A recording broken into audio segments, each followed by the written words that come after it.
Welcome to the world's first Straight Talk Solarcast. This is your go-to podcast for answers about solar.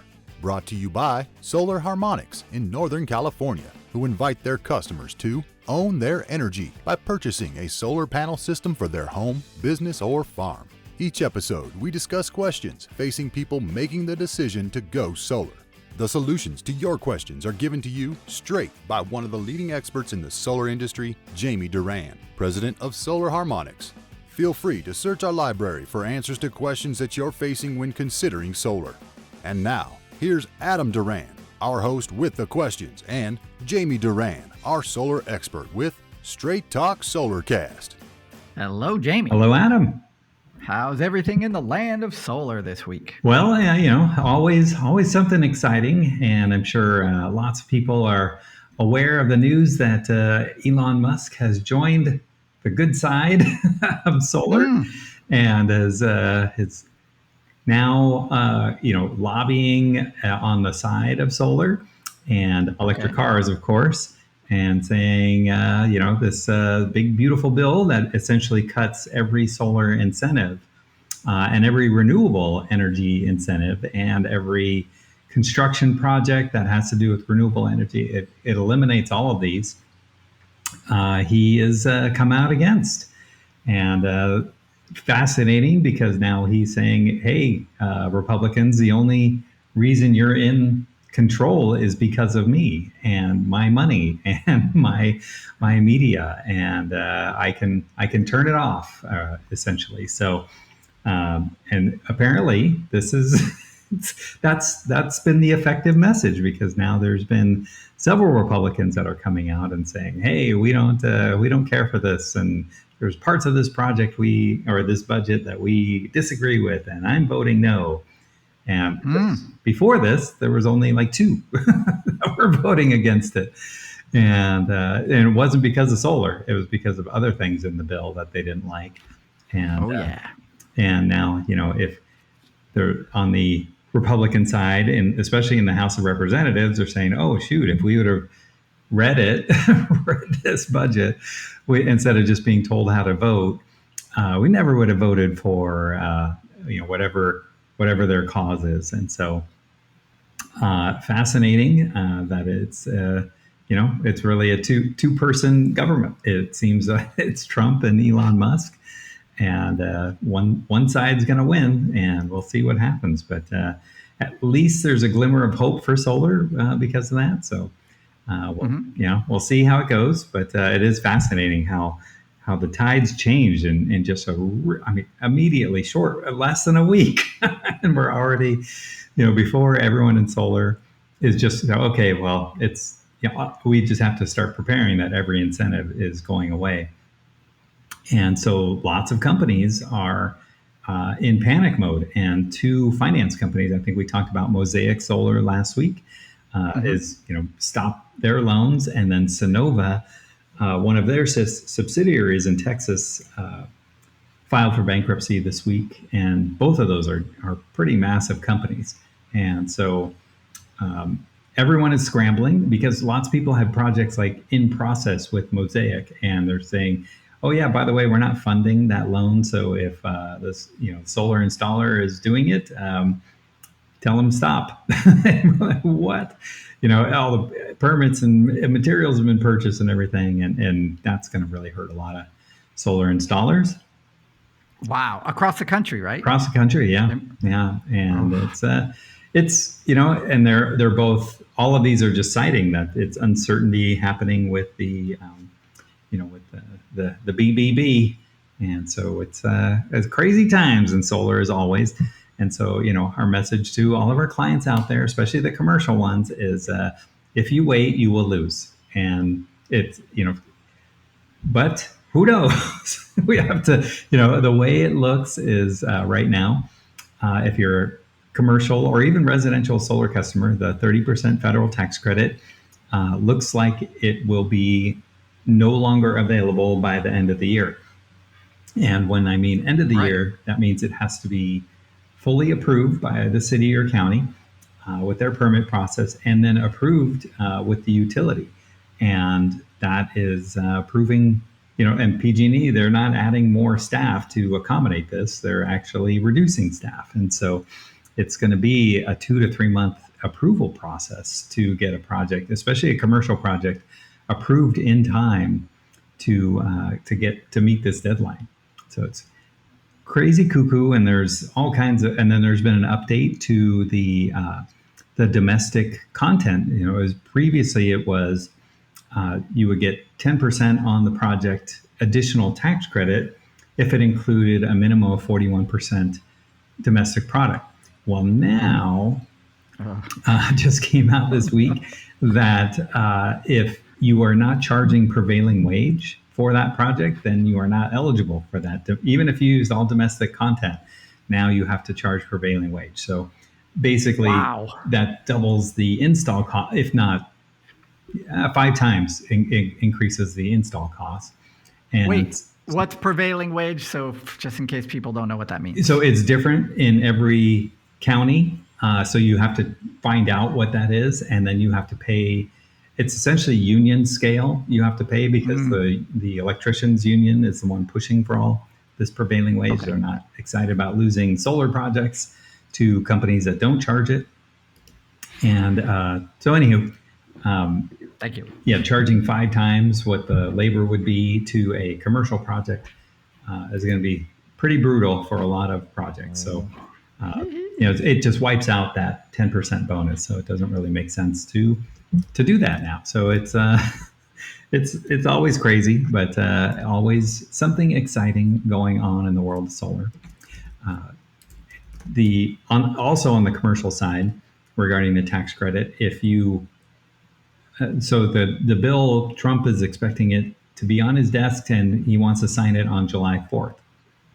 And so that starts the countdown that we have 60 days on a commercial project to get that project, quote unquote, under construction.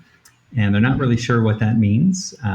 We are anticipating that 5% of the project must be paid within that 60 days. And we have to have started permit drawings.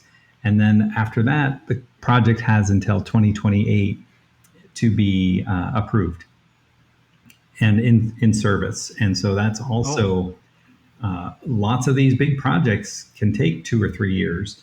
And we're actually even still working on projects from 2023 that were part of the NEM 2.0 with PG&E. They have until 2026 to get those projects in service. And we still have quite a few that are, like new home construction, or, the person was getting a remodel done, or something that held up the install. But we're telling them now, we need to not only get it done before 2026, now we have to get it done before 2025 ends. Otherwise, they could potentially lose their 30% tax credit. So time to boogie is what it all means. So it's just crazy as always. And and for residential though, we're just same kind of thing. Go solar now.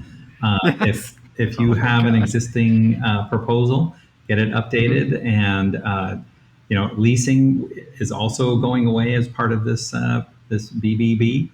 And we'll see what happens. Elon Musk might be the most powerful person in government, even though he has technically left the government, because he's saying, I gave $240 million to not just Trump and his campaign, but to all of these Republican senators and congressmen to get them reelected, or in their basically funding the whole Republican Party, and he's threatening to pull all that money. So it's we'll see who they listen to, because he's finally saying, oh my gosh, this bill that I've lobbied all these guys to do, wow, that really hurts my businesses and my stock price and my personal worth. But he wasn't concerned about his personal worth until this week.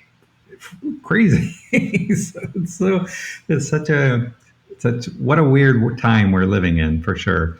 And we'll see who's more powerful, the government or Elon Musk. But at least we have some advocates now on the Republican senator side who are saying, the way it's written, I cannot vote for it. So there has to be changes, and the changes are A lot of them are including the EV credit because there's a $7,500 credit if you get an electric vehicle.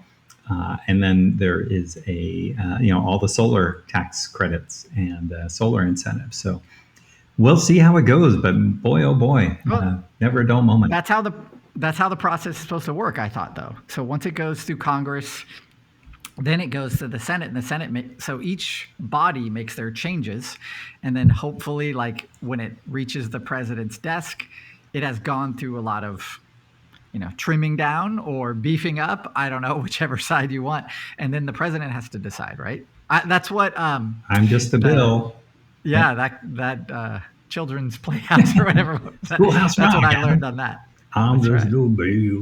Yeah, that's what I learned from that. Is that's what it's supposed to. That's the system. Sure, so but it ignores all the lobbying and who's paying for the government and who's getting these guys reelected and who's promising what. And we've talked about this. And there's one guy who just wrote gigantic, unimaginable checks to what he thought was kind of guaranteeing the future of the country. And he didn't realize that the oil business is pretty powerful too. So it's, like I said, exciting time, never a dull moment.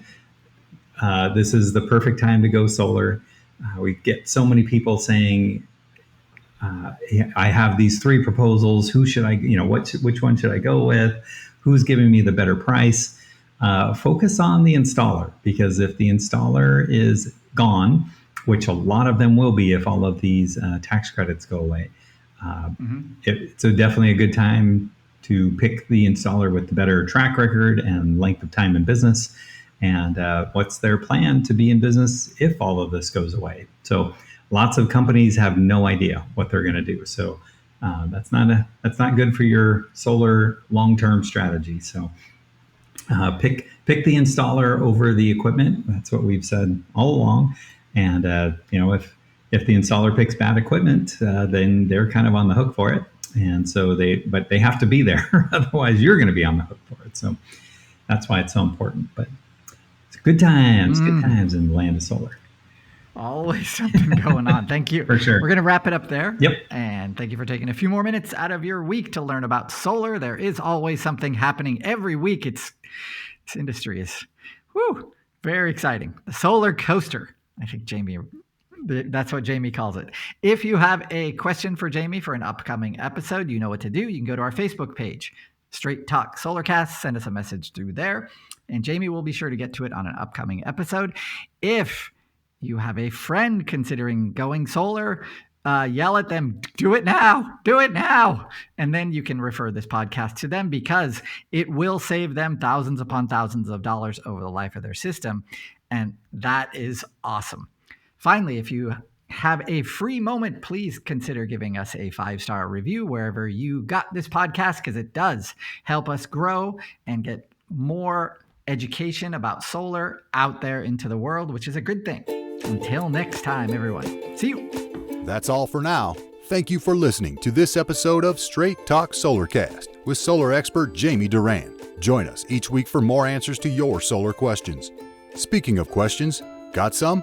Email us at solarcast@solarharmonics.com and we'll be sure to give you an answer in an upcoming episode. This episode of Straight Talk Solarcast is brought to you by Solar Harmonics, the leading solar energy developer in Northern California, who invite you to own your energy. Visit them on the web at www.solarharmonics.com.